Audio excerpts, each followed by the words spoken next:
Good morning for those of you joining from the UK, and very good afternoon for those of you joining from Indonesia. A warm welcome to the inaugural UK-Indonesia Soft Power Forum 2021.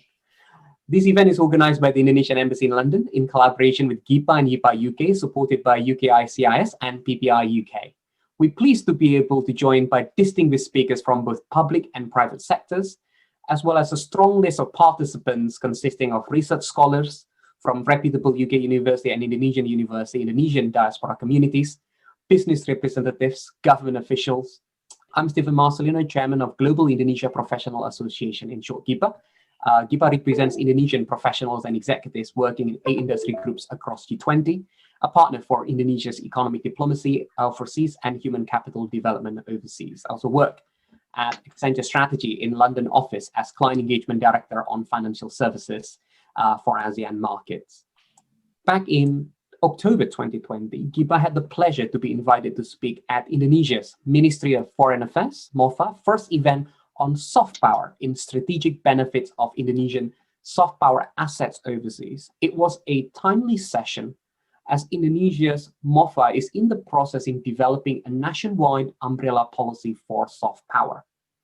It's also timely that the UK just published its integrated review, where as part of the core, the UK has published their ambition to be a major superpower in science, as well as an Indo-Pacific. And obviously Indonesia is sitting at the heart of the Indo-Pacific region.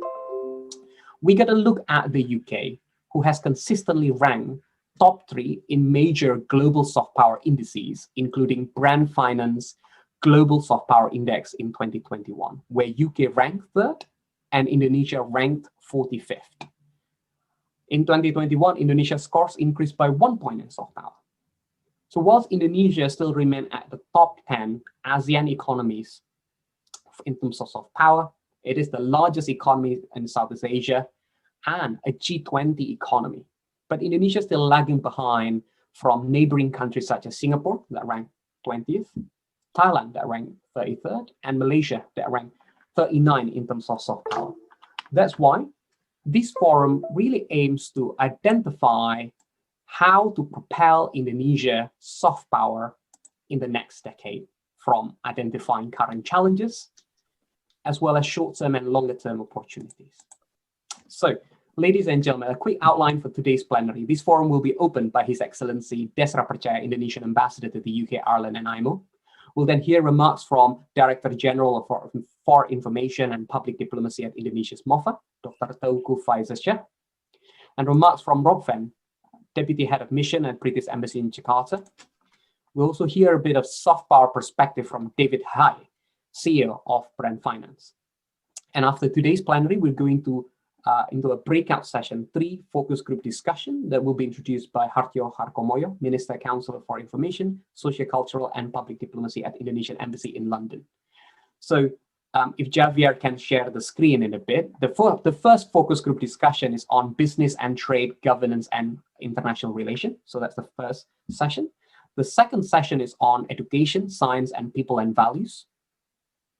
The third session is on media, digital, culture and heritage. So we have 3 focus group sessions that that everyone can choose. And a quick reminder, please have your full name and company or institution visible in your screen, as well as the choice of the FGD breakout session that you would like to attend after the plenary. So for example, the following format can be number 1 or number 2 or number 3, your full name and then company or institution. Then we would encourage everyone to turn on your video and mute yourself throughout the session.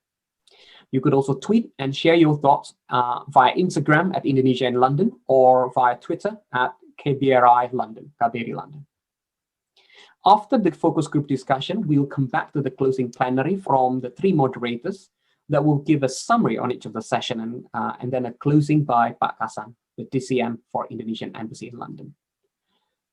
This forum intends to produce a policy recommendation for the government of Indonesia to really shape an Indonesian strategic roadmap for soft power.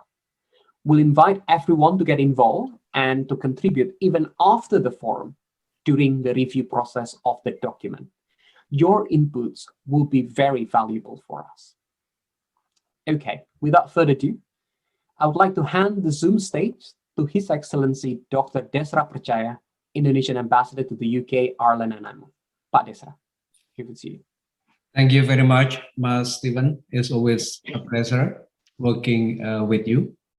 His Excellency Ambassador Dr. Teuku Faizaza, Director General for Information and Public Diplomacy, MOFA of Indonesia, Pak Rob Venn, a good friend of mine, Deputy Chief of Mission of British Embassy in Jakarta, Pak David Howe, CEO, Brand Finance, esteemed panelists, distinguished guests, and participants.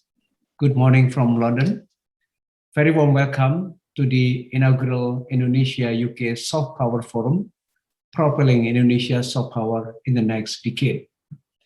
The Indonesian Embassy, GIPA, and YIPA, again in collaboration with UKICIS and PPI UK, convened this forum, as Pak Stephen has mentioned earlier, as a follow-up event from the Indonesian Ministry of Foreign Affairs focus group discussion on Indonesia Soft Power asset in October 2020 to learn from the experience and expertise of various stakeholders in deepening understanding on Indonesia's soft power. The forum's objective is twofold. First, sharing insight from both the UK and Indonesia of the challenges and opportunities in soft power. Second, fostering links between various actors that contribute to the development of Indonesia's soft power, that is you, panelists, and participants. I'm happy to learn today that we have the most capable and competent persons to share their knowledge and experience in various topics related to soft power. Thank you again, Ambassador Dr. Teuku Faizaza, Pak Rob, Pak David, and all panelists with its very objectives. Colleagues, when I studied in UK, I familiarized myself with the term soft power, popularized by Joseph Nye. The term refers to as ability of a country to persuade without coercion, but rather through, among others, culture, values, and foreign policy. And at that time, my task was to use this theory in my thesis. Now, when I returned to UK as ambassador, I learned that soft power is increasingly becoming more and more important as it serves as an important element to attract economic opportunities. And my task now is to exercise Indonesia's soft power to conduct our diplomacy. Stephen has mentioned a number of criteria of soft power for Indonesia, the third largest democracy, how the world's largest Muslim population, while not a Muslim country, the largest economy in Southeast Asia, the world's second largest biodiversity, active global player to promote an inclusive, rules-based world order through various UN platforms, including the Security Council, ECOSOC, Human Rights Council, and through other organizations such as G20 and ASEAN. But I think there is still much to do to translate these qualities and criteria as a brand that is on top of the mind for global citizens. Measured by familiarity, reputation, and overall influence, Indonesia ranked only 45th on Brand Finance's 2021 Global Soft Power Index, while the UK, as our partner in this event, successfully maintained its position as a top 3. Something for sure we must learn on how UK has been nurturing its power in culture, heritage, and tourism, and also how it develops its strengths in governance, business, sciences, and media.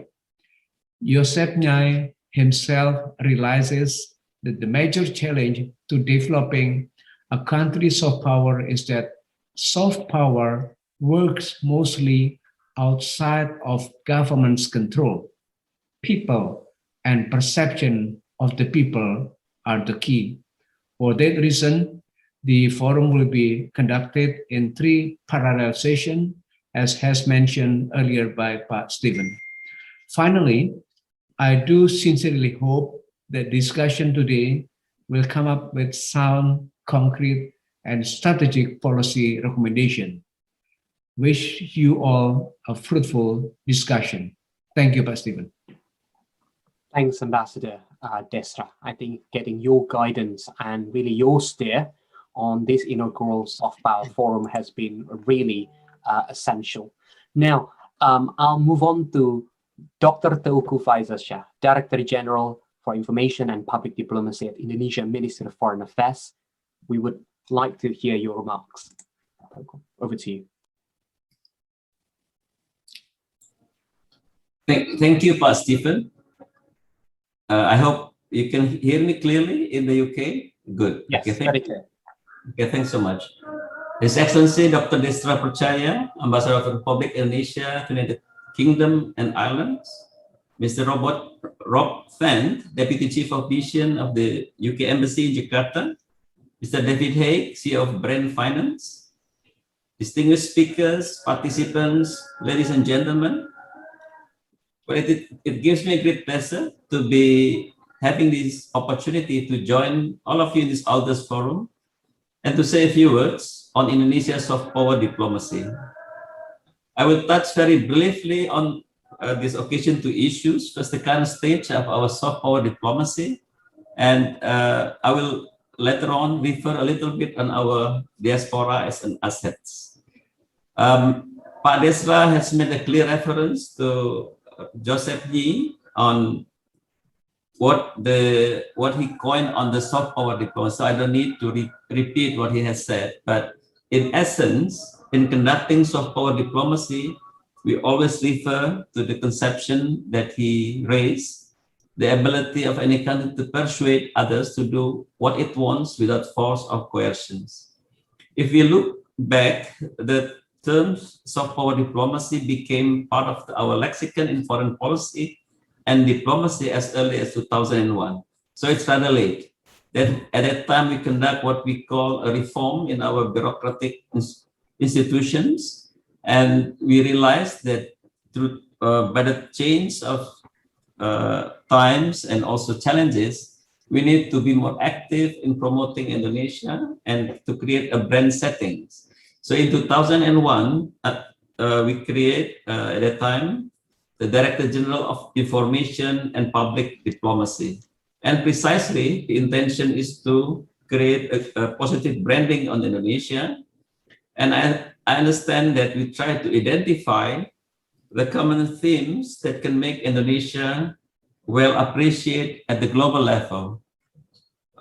We come up, at least to the best of my knowledge, and we continue to pursue these 3 sets of values, namely democracy. We have many instruments to promote our diplomacy, our democracy. Among others is through the Bali Democracy Forums. So democracy, we try to brand Indonesia as the 3rd largest democracy in the world after India and US. And we come up with the need to project the sense of moderation within Islam in Indonesia as the largest countries with people observing Islam. We believe that we can be a good example and to project Indonesia as the 3rd largest democracy. At the same time, Islam can live side by side peacefully in the way we're conducting our democracy. And we also see the strength of our branding is on the cultural aspect. We are a country consisting of hundreds of ethnic groups with carry with its own several capacity of cultures and cultural expressions. So we see that within Indonesia, we can project a lot of qualities coming out of our cultural quality. It's it is indeed a bit unfortunate that based on the assessment through the index, we only rank under 45. And that is precisely why I think this sort of forum will help us to learn a lot from the quality that the UK has.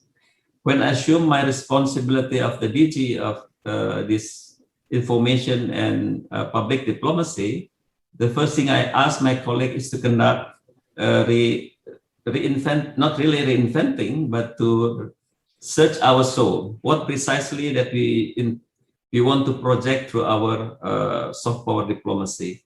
And in October, I learned that they conduct several focus group discussions to map what precisely assets that we have. And I think from the discussion they conduct, including with the help of the embassy in London, they identify at least 4 grouping of assets that we can project. First, in the context of our manpower capacity, our diaspora youth, in combination with media, can form a very good asset as a soft power asset. We remain committed on our social and cultural capacity as a soft power assets. Values and foreign policies, Pak Desra made a clear reference on our role at many foreign policy activities at regional and global levels. And the fourth aspect is our economy as a soft power assets. We remain members of the G20, and we believe that we can contribute more to the world, learning from our experience in the past, dealing with the economic crisis and bouncing back positively. And this is some kind of lesson that we wish also to project when they try to understand Indonesia as one of the member of the G20. On the second part of my remarks, we put a lot of great importance to the role of our diaspora. Diaspora, we have at around, based on our statistic, we have around 6 million Indonesian diaspora living overseas across the globe. And the Global Indonesian Professionals Association, or GIPA, consisting of more than 500 professionals, as I was informed by the embassy, will serve as a positive conduit to transmit a positive message about Indonesia, and at the same time, internally, it will give us strong confidence that we have friends overseas who can also be part of our collective effort to promote Indonesia in a positive manner. Colleagues, friends, and distinguished participants of this forum, we see the diaspora overseas as a soft power asset in terms of disseminating positive image, our partners in economic diplomacy and the development of human capitals. You are also our mini ambassadors, or you could be in competition with Pak Desra to promote Indonesia as much as possible.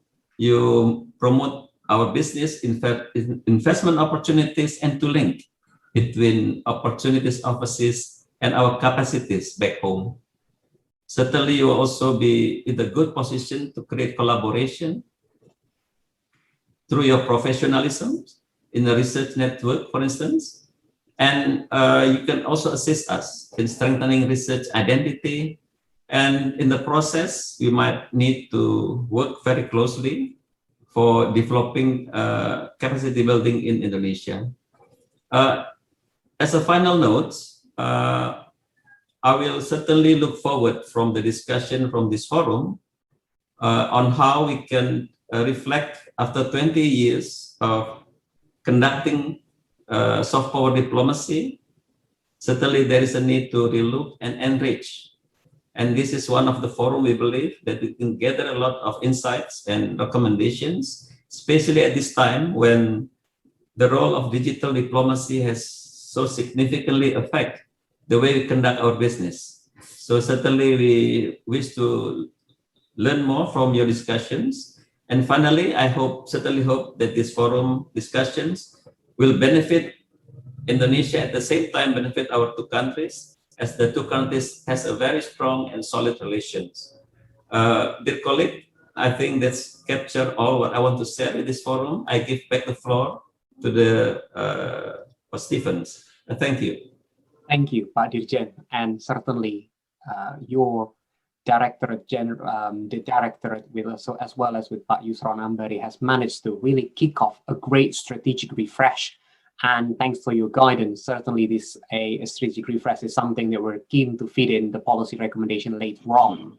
I also would like to really greet a lot of great Minister of Foreign Affairs colleagues, including Bu Nining, Special Advisor to the Foreign Minister, who is joining with us, and other really great senior colleagues from the Indonesian MOFA joining with us today.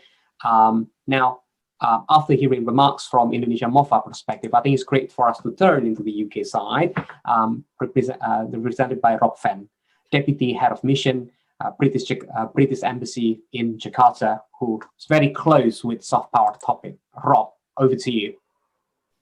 No pressure. Thank you very much. Let me first of all greet indeed my friend and colleague Pak Desra Percaya. We are so fortunate in having an ambassador like him in London. And also Bapak Faisal Shah. Indonesia could not have a better diplomat on this case. Technically, I would also like to greet, as a fellow panelist, my colleague from the British Council, Alison Bailey. There's a little story there because we have to make sure that when members of the British Embassy in Jakarta serve on panels like this one, they are not manels, they are not men-only panels. That's part of our own values and something which we're really grateful to the organizers for accommodating today. When looking through the various components of soft power and the factors which encourage Indonesia in its drive to become a soft power superpower, along with the other dimensions in which it is already a superpower, I was struck by the way you can divide these into factors which can be boosted by government action and factors which cannot. There are certain accidents of history and features certainly of the UK's soft power matrix, which are just there almost despite rather than because of government policy. And there's always a debate in the UK about whether the government should have a policy on culture. Perhaps it should just get out of the way and let civil society do its thing. There are a number of factors like that, which I think are part of the landscape. But the good news for Indonesia is that all these things which are part of the landscape, Indonesia already has. And the things which it needs to add to the mix, and I'll come to those later, can be, in a sense, willed by government.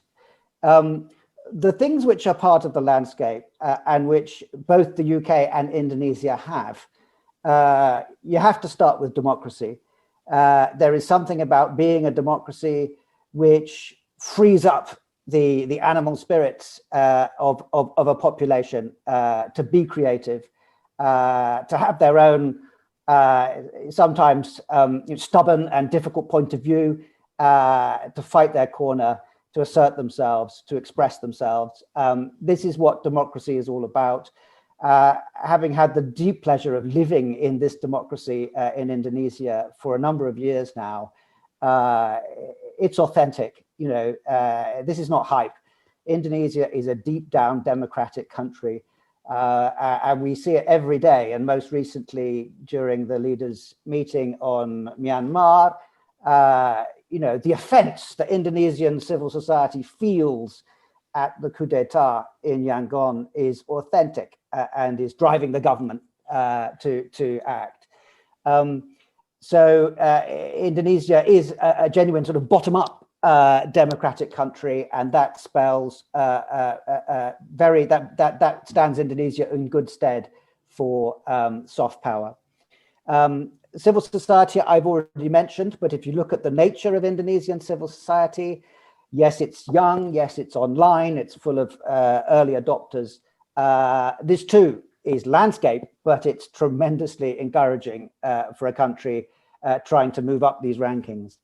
Then, as Pak Desra and Pak Faisal Shah have both mentioned, the diversity, the moderation, there is something in Pancasila which is also authentic and new in the world, and gives Indonesia a really unique kind of pulpit or vantage point to exercise its soft power. People respect this. People think of Indonesia as a genuine brand in this area of diversity, difficult diversity. You know, the scale of Indonesia, all the islands we're always telling each other about, the archipelago, the different cultures and languages.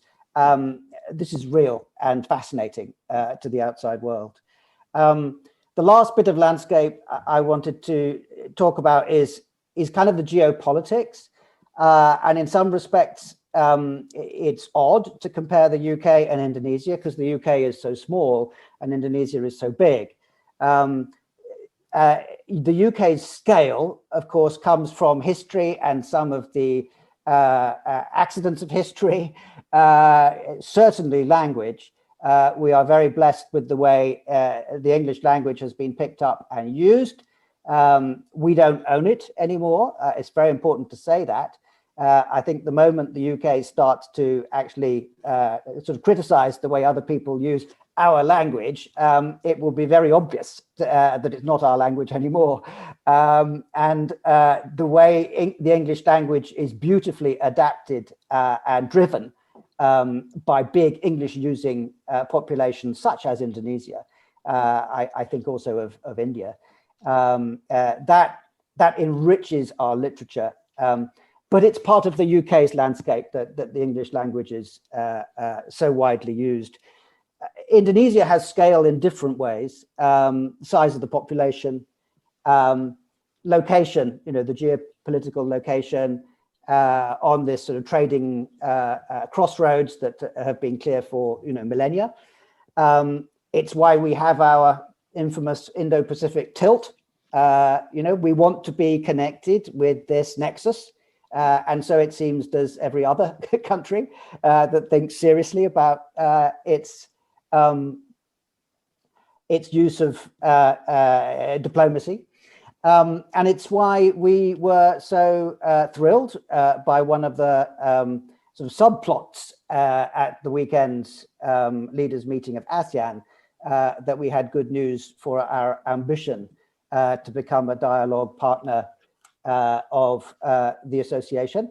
The leaders encouraged the foreign ministers to make that so, and we will be engaging with foreign ministers in the run-up to their meeting in August. So we're thrilled by that, and we think that will give a big boost to the way the UK partners with ASEAN as a whole, and I think with Indonesia in particular, because Indonesia is the center of gravity of ASEAN.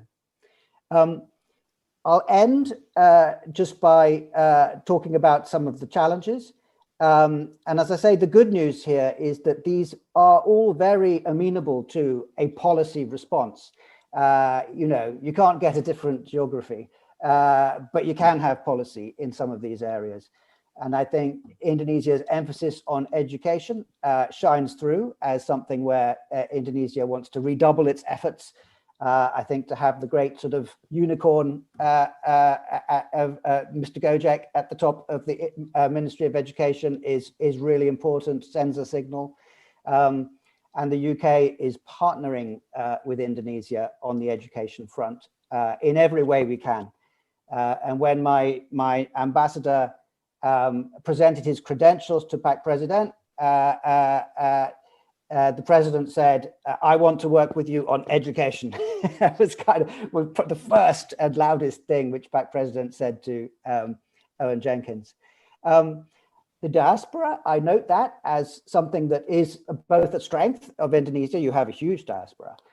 You don't have a huge diaspora in the UK, and that's more of a problem for us than a problem for you. But I do think diasporas are things that governments can influence. And I commend to you the Turing Fund, which is going to try to encourage more young British people to come to places like Indonesia. And we will be working really closely with the British Council, our sparring partner, our real close collaborator and really leader in this area, to make the Turing Fund work for both governments. And then lastly, I think in this area of research, technology, science, innovation, call it what you will, we do have some really powerful levers which we are starting to use. Most of them in the UK are called funds of one sort or another, but you know, we have the Fleming Fund, we have the Newton Fund, we have the Darwin Fund. These are incentivizing research collaboration between individuals and research groups in both our countries. And I think this is really turbocharging some of our intent to be closer partners in the research world. And of course, COVID has only refocused us on what research collaboration can do in a pandemic. Lastly, and of course, I think pointing to the shirt I'm wearing, this is an example of soft power. It is Batik, but it's a British Embassy Batik. It has lions and unicorns woven into it. So it is a kind of salute to the way our cultures can fuse in a really encouraging and exciting way. My friends in this meeting will I hope, forgive me for very quickly repeating an experience I had in Prambanan temple precinct outside Yogyakarta with my children. And we were there on a pilgrimage to Indonesia's soft power, you know, this archaeological gem. And I was there at sunset, as we were encouraged to be. And I was first of all distressed because there seemed to be lots and lots of people there, and you always want kind of a silent moment to contemplate. But I discovered that the people I was sharing this temple with were all members of the Yogyakarta and Solo VW Campervan Association, or Appreciation Society. And right there, you had a kind of cultural fusion empathy moment. VW campervans are a bit of German soft power, but they really resonate with the British population. And this Appreciation Society from Yogyakarta and Solo had hired a band to help them celebrate their outing. And as I walked into the temple precinct at Prambanan with my two boys either side of me, the band struck up a Beatles favorite of mine, Hey Jude. And I had an epiphany. You know, I was almost reduced to tears. This pleasure of feeling so at home and also so enriched by a moment of cultural fusion. So, you know, we can do that. We do it all the time. The British Council are past masters at it. And I'm really glad you've got Alison Bailey to talk much more expertly than I can. But the British Embassy is at your service in this endeavor. There really is nothing more powerful than soft power, and then building soft power together. So it makes sense that when the Foreign Secretary visited Indonesia 2 weeks ago, one of the things that came out of the partnership forum was a renewed focus on the creative economy in particular, but this sort of people-to-people links and soft power in general. So I think things are on the up. It's an exciting time to be addressing this topic, and I wish the conference all the best. Thank you for having me. Thank you, Rob. That's great. And thank you for your remarks. Now, if I can also quickly move on to the CEO of Brand Finance, David Hay, that will share a little bit about soft power perspective. David, we're running a little bit tight on time. If you could perhaps condense it within the 7 minutes, that would be great. Thanks. Okay, well, I'll do my best. I thought I was doing 10 minutes, but I'll try and keep it to 7. First of all, I wanted to express my sympathy to the people of Indonesia about the Nanggala tragedy. It's a terrible thing, and they were there in the interests of their country and died in the interests of their country, and I feel sorry for that. The second thing I wanted to pick up was your point earlier about, or the point that was made earlier about the diaspora and human capital, because I really do think that human capital is one of the key issues in promoting the soft power of a country. And so my own personal experience of Indonesia is almost entirely, in fact, entirely favorable. So I'm many years ago, I met Hermawan Kartajaya, who runs Mark Plus, which is a large agency there, very friendly chap who was extremely helpful to me. We then met Daniel Soraya and Jimmy Halim, who are the partners at Wir Global, which is a very advanced digital technology company there in Jakarta. And their partner, Sultan Banwara, between them, they represent us in Indonesia. Now, we have actually, as Brand Finance, done some work in Indonesia, although it's been relatively suppressed, I think, because the level of demand for what we provide to date has been low. But our experiences with the team there has been fantastic, charming, intelligent. They know what they're doing. A credit to Indonesia. And finally, Malam Martin, who is an expatriate, or was an expatriate of Indonesia, who came over to England, got educated, who trained at various UK universities, including in Edinburgh, and was then my executive assistant for about 2 or 3 years. And she had a sense of humor, spoke brilliant English, highly intelligent. She's now back in Indonesia, and I believe working to help promote the nation brand. So I think you don't get much better than that when you have a full sweep of highly effective individuals, and that's what it's all based on. Let me just go to the next slide. Zoe? So just very briefly on brand finance, I'll keep it short. We originated as a brand valuation firm for corporates, and we still produce a lot of valuation speculatively for corporates and publish them all over the world. We publish about 40 individual country and about 40 individual sector tables of the top brands. And the idea is to stimulate companies into understanding their brand value and then doing something about it to increase it. We do it in Indonesia. But about 15 years ago, we were asked by Simon Anholt, who does a lot in nation branding, could we extend what we do into the nation branding arena? And so we produced the Nation Branding Report. Now that combines actual factual data about countries, but also perceptual data about countries. And we've now taken that one step further over the last 2 years by researching soft power, which underlies the perceptual side. And we've used that to assist with a variety of different country nation brand and soft power initiatives, which you can see in the right-hand corner there. Next slide.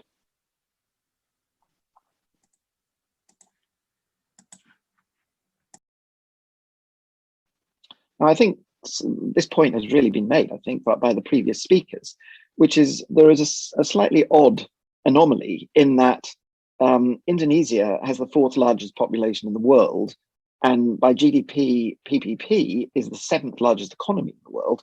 It's the largest island nation, has many UNESCO heritage sites, thousands and thousands of islands, and is a huge exporter of various natural products. And yet, really, when we were planning this, I said, oh yes, it's like a sleeping lion. You know, it's a huge country that should have been recognized much more widely in the world. And one scratches one's head to understand why it is that it isn't. I then subsequently, when I was thinking about it, thought, well, actually, I suppose I shouldn't have used lions because you don't have lions in Indonesia. I suppose I should have said you're like a Sumatran tiger. You know, but apparently Sumatran tigers are quite shy. And I think one of the problems is that Indonesia has not been putting across its message quite robustly enough. Next slide.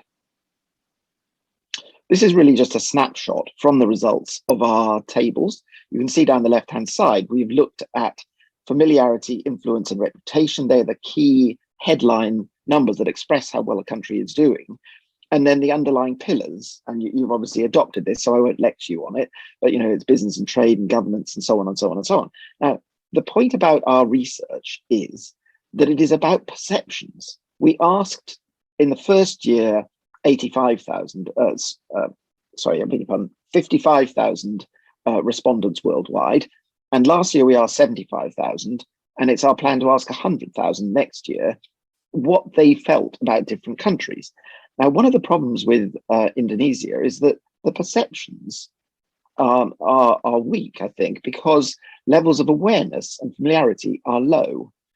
And one of the key things that a corporate brand would do is to try and match the reality against the different pillars with the perception, and where there are gaps, to try and fill the gap or remove the gap.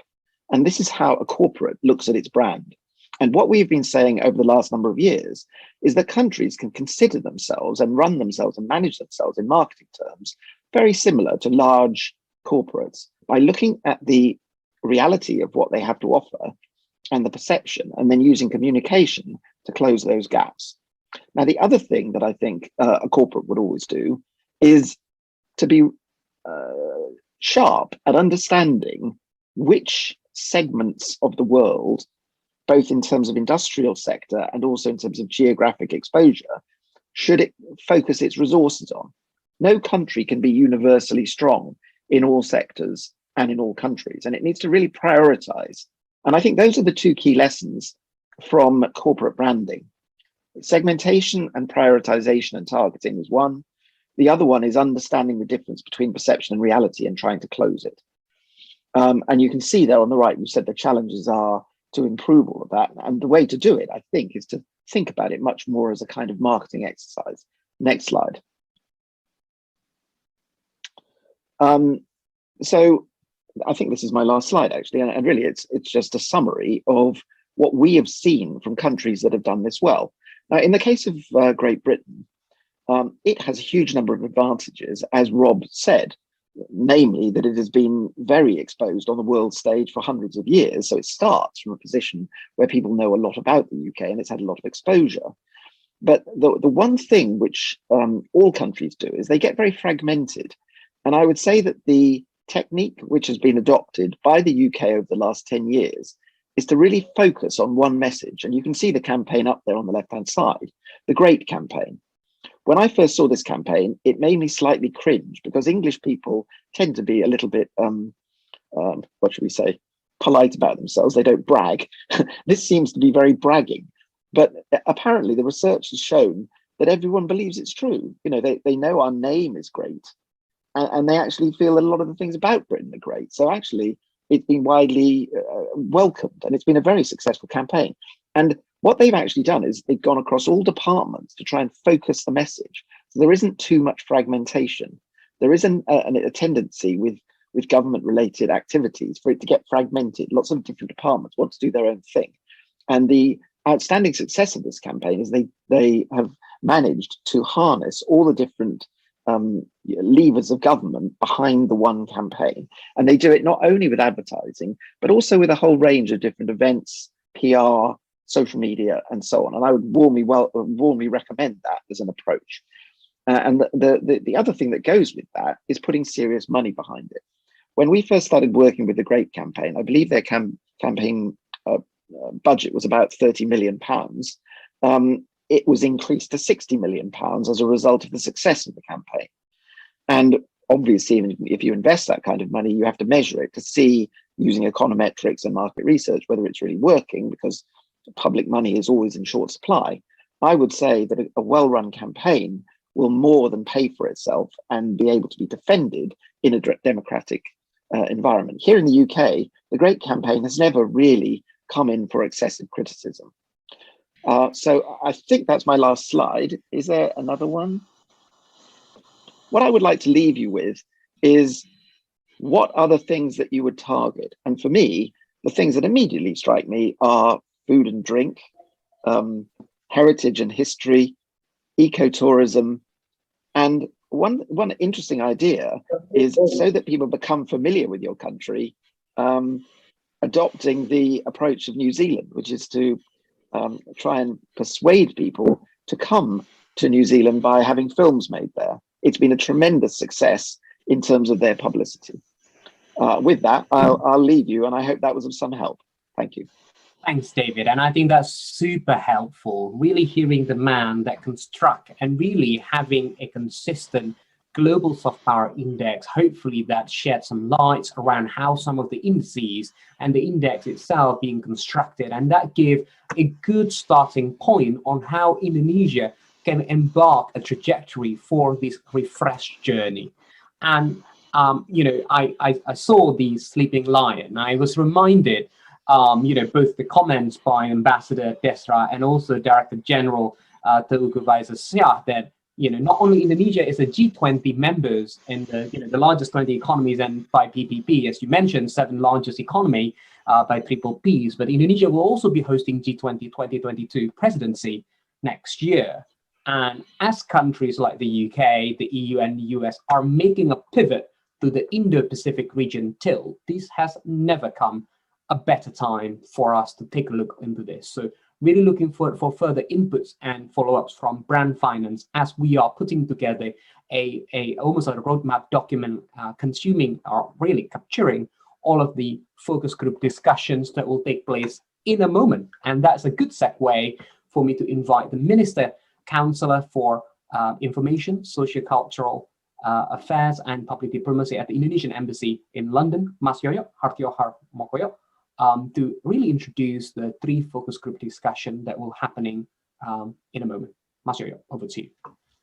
Thank you so much, Mas Stephen. Good morning to all participants, and thank you to all the previous speakers who have shared their perspective on soft power. I hope you will enjoy the rest of the day. Now, before we continue to the focus group discussion, allow me to share some brief information. First, our next session will be based on the points that have been presented by the previous speakers during the plenary session. And we will have 16 minutes for the discussion until 10:53, I guess. And the aim of this discussion is to identify challenges and opportunities to develop Indonesia's soft power diplomacy.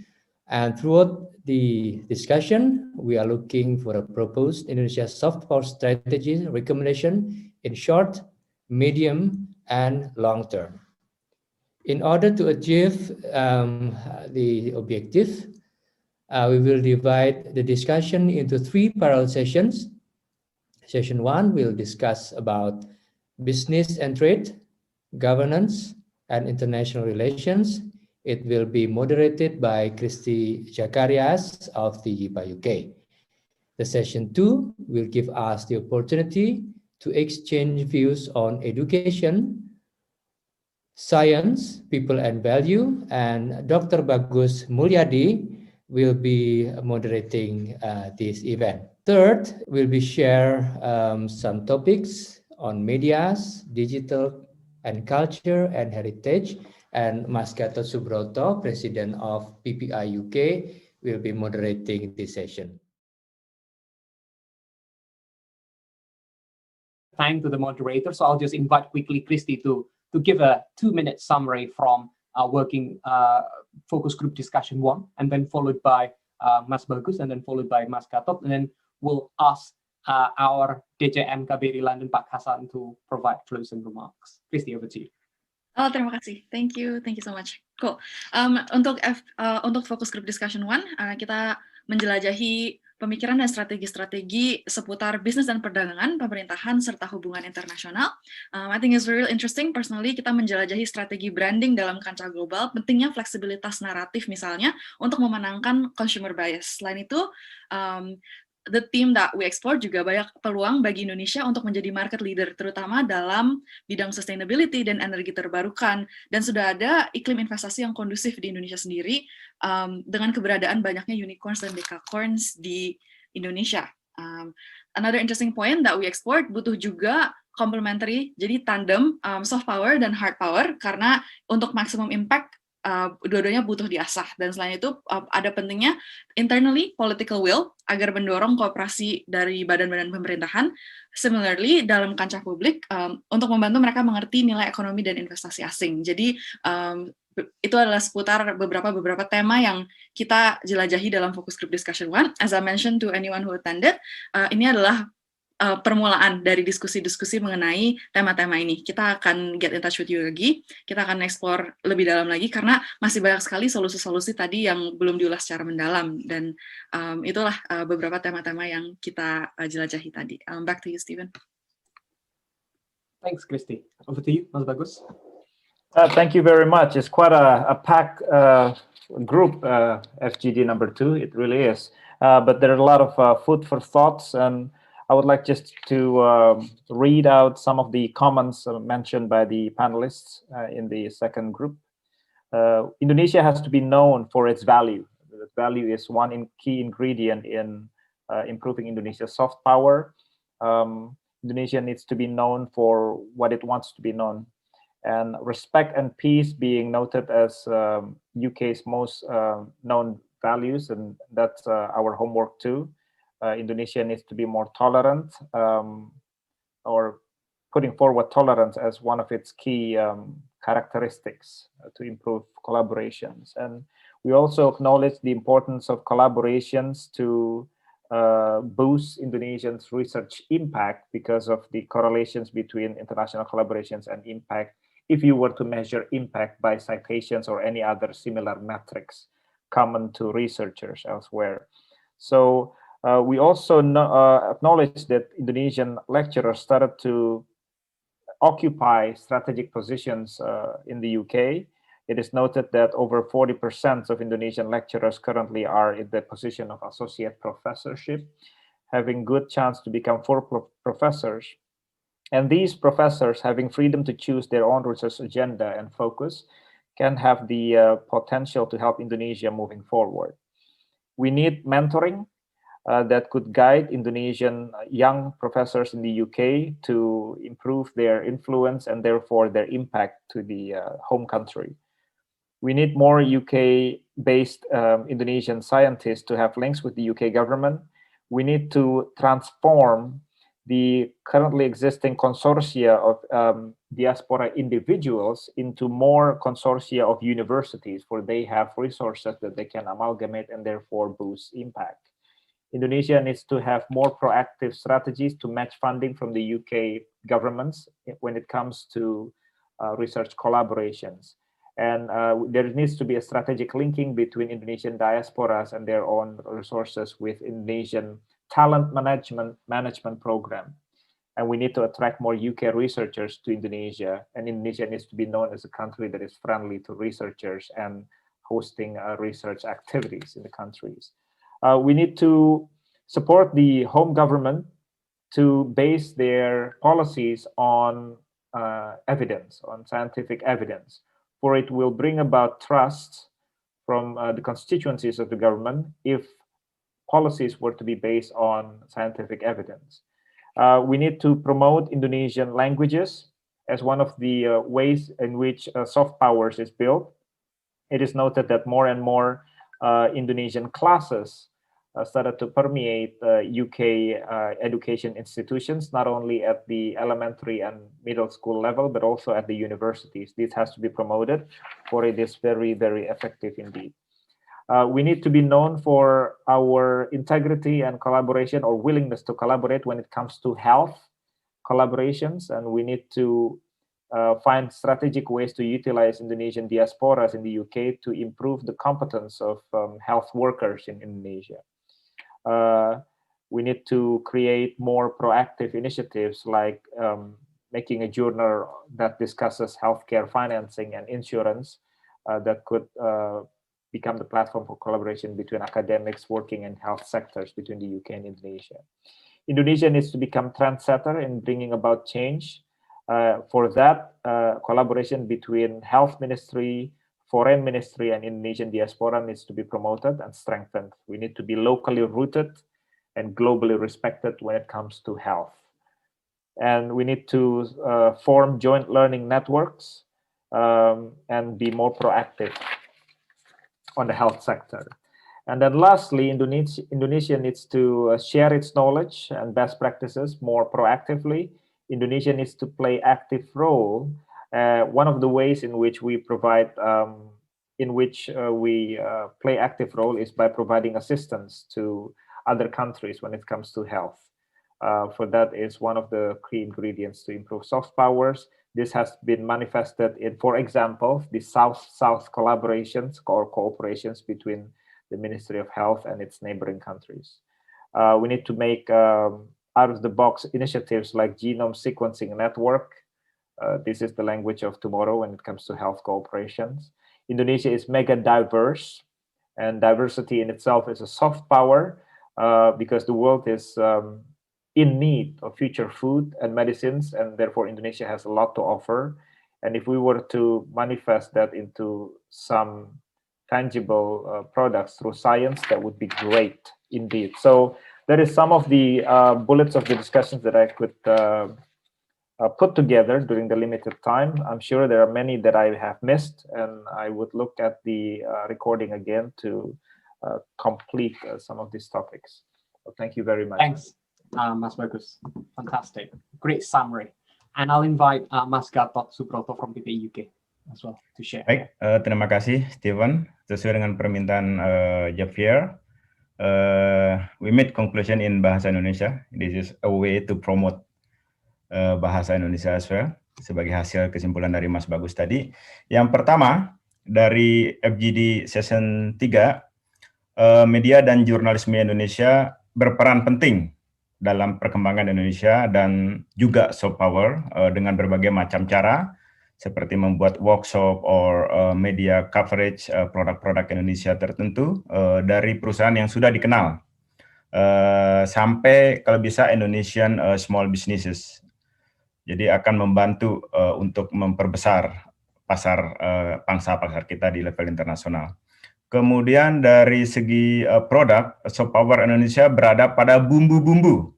Ini dari insight ini datang dari Pak William Wongso, luar biasa.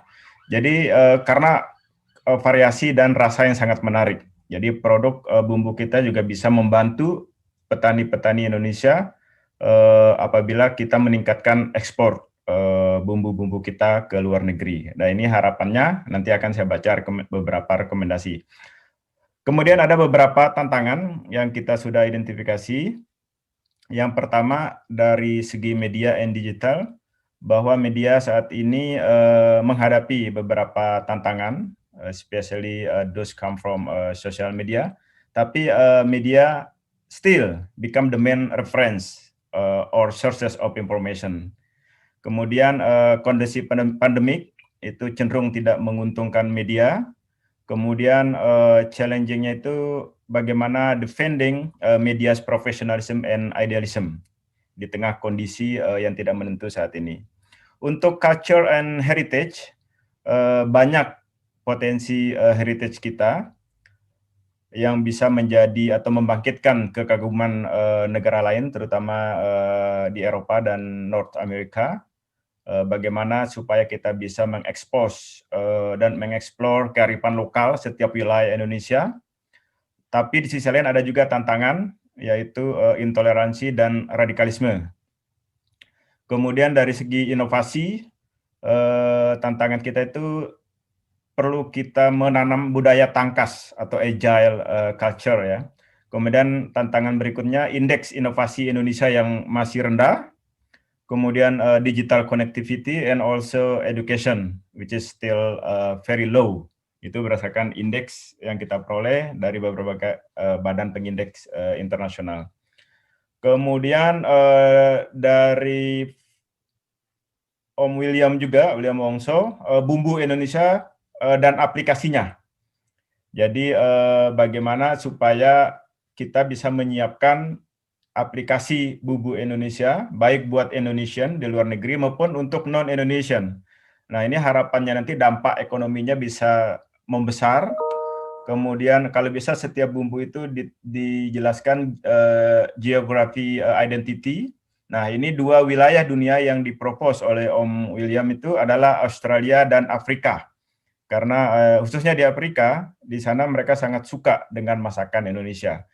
Beberapa rekomendasi yang kita catat dari segi media, yang pertama bagaimana membangun trust and reliable media. Kemudian building close relationship between media and government. Kemudian bagaimana mengkampanyekan soft power kita yang kita miliki.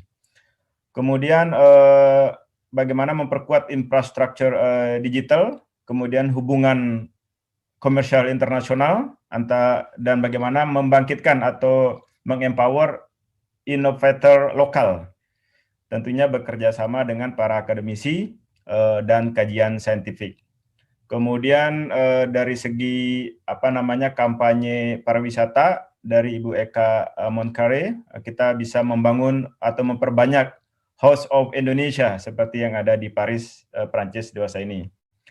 Kemudian mengatasi sulitnya memperoleh bumbu asli Indonesia, direkomendasikan agar seluruh perwakilan Indonesia di seluruh dunia menggunakan bumbu khas Indonesia. Ini salah satu cara memperkenalkan the flavor of Indonesia. Dengan demikian kita akan meningkatkan ekspor bahan baku bumbu Indonesia. Kemudian di sektor hulunya kita ikut membantu meningkatkan produktivitas petani Indonesia.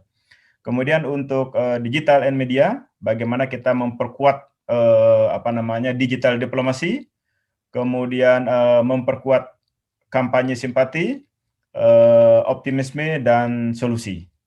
Saya kira demikian, Stephen, dari FGD Session 3. Thank you. Thank you, Mas Gator. And also, just before inviting Pak Kasan, the Deputy Chief Mission at the Indonesian Embassy in London, to provide closing remarks, allow me to also say a huge thank you to our project managers, Javier, as well, Christy, and especially the Indonesian Embassy team from Pensosbud, from Mas Yoyo, as well as the whole team, Mas Marlon, Mbak Henny, Mas Dali, and the whole team, really, in trying to pull this off in such a short amount of time. And probably this is the first time I've come across, we managed to get exactly the right experts and speakers to be able to provide a holistic recommendation and later on in one document. I also like to thank the moderators, the distinguished moderators that just provided excellent summary, as well as the note takers and the technical team from communications as well in each of the session. Without all of your support, this just will not happen. And again, a great pleasure, and this is a big wrap of UK-Indonesia Soft Power Forum, organized by the Indonesian Embassy in London in collaboration with GIPA and YIPA UK, supported by UKICIS and PPI UK. On that note, I'll hand it over Pak Kasan to provide closing remarks. Over to you, Pak Kasan. Terima kasih Pak Stephen. Assalamualaikum warahmatullahi wabarakatuh. Selamat sore waktu Indonesia, selamat pagi waktu Inggris. Yang kami hormati para narasumber, yang kami hormati para panelis dan hadirin semua. Kita baru saja mengikuti diskusi yang sangat bernas selama 2¼ jam.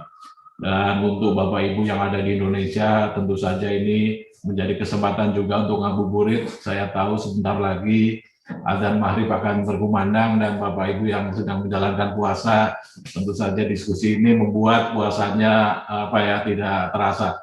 Dan di plenary session kita telah mendengarkan pandangan serta perspektif umum mengenai tantangan dan peluang terkait dengan pemanfaatan soft power, terutama untuk diplomasi baik di Inggris maupun di Indonesia. Kemudian tadi juga kita mendengarkan kesimpulan dan rekomendasi di tiap-tiap working group. Terkait hal tersebut, tentu saja kita harus optimis bahwa FGD ini akan memberikan kontribusi untuk menyampaikan rekomendasi kebijakan dalam rangka menguatkan soft power Indonesia, baik dalam jangka pendek, jangka menengah, dan jangka panjang. Bapak dan Ibu yang saya hormati, izinkan saya pada pidato penutupan ini menyampaikan terima kasih dan penghargaan yang setinggi-tingginya kepada teman-teman GIPA, YIPA, UKICIS, dan PPI UK yang telah bersama-sama dengan tim KBRI London menyiapkan serta menyelenggarakan acara ini. sehingga kegiatan berjalan dengan lancar. Kami juga mengaturkan terima kasih atas dukungan yang diberikan oleh Kementerian Luar Negeri, dalam hal ini Direktorat Jenderal Informasi dan Diplomasi Publik, serta Kedutaan Besar Inggris di Jakarta. Dan tentu saja saya ingin mengucapkan terima kasih dan mengaturkan penghargaan yang setinggi-tingginya kepada Bapak dan Ibu narasumber, Bapak dan Ibu panelis, Pak Stefan sebagai moderator yang telah memfasilitasi acara ini dengan sangat baik, dan juga seluruh peserta yang sudah memberikan kontribusi, pandangan, dan juga pemikiran dalam rangka menguatkan soft power dalam diplomasi Indonesia. Dan secara khusus kami mengaturkan terima kasih kepada para senior yang masih setia menjelang akhir acara, kepada Pak Nurul Ikhwan, kepada Pak Ali Hufron, dan juga kepada Pak Aminuddin Aziz. Sekali lagi kami mengaturkan terima kasih, dan juga kepada sahabat saya Bu Maria Renata Hutagalung yang juga masih bersama-sama kita hingga berakhirnya acara kita pada siang hari ini.